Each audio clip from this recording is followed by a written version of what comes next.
তো বন্ধুরা, আজকে আমরা কালারের কাজ শুরু করব। তো কালারটা প্রথমে বানিয়ে নিলাম।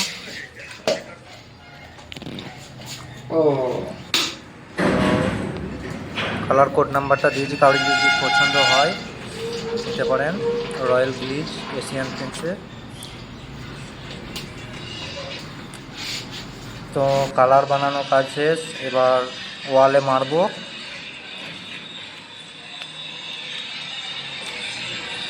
তো ভাবলাম আপনাদের সাথে একটু শেয়ার করি।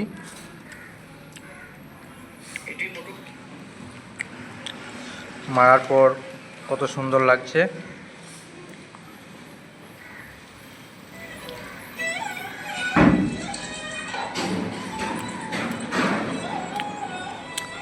তিন এক বাই কালার, তিনটে ওয়াল একটা কালার, আর একটা ওয়ালে আর একটা কালার।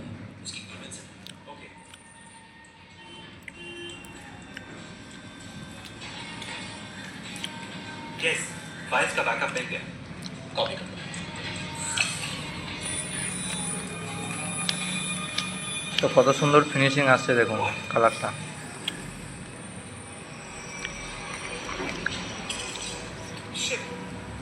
ये लड़की बहुत स्मार्ट है, हमसे एक कदम आगे चलेगी। सारा का सारा डेटा हैक कर रही है। आखिरी की जितनी भी फाइल्स थी वो पहले डिलीट की। इसे ढूंढना तो बहुत मुश्किल होगा।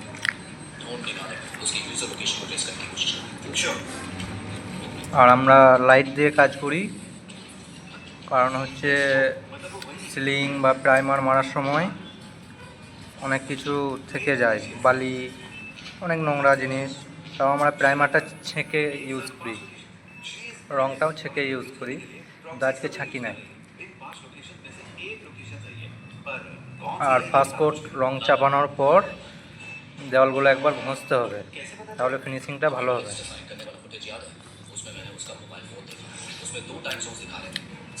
যে সমস্ত বালি ফালি যদি কোথাও লেগে থাকে সেগুলো ঘষে পরিষ্কার করে ফাইনাল কোট চাপানো দরকার।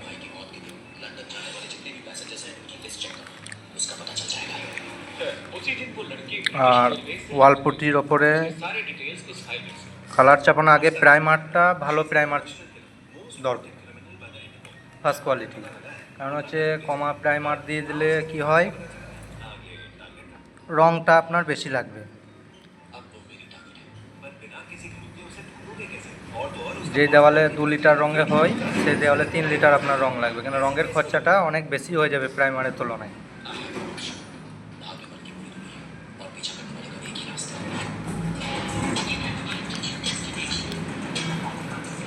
কারণ হচ্ছে প্রাইমারটা কমের কারণে, কমা দামির জন্য টেনে নেয় বেশি, শাইনিংটা কম থাকে, ওই জন্য টানে বেশি।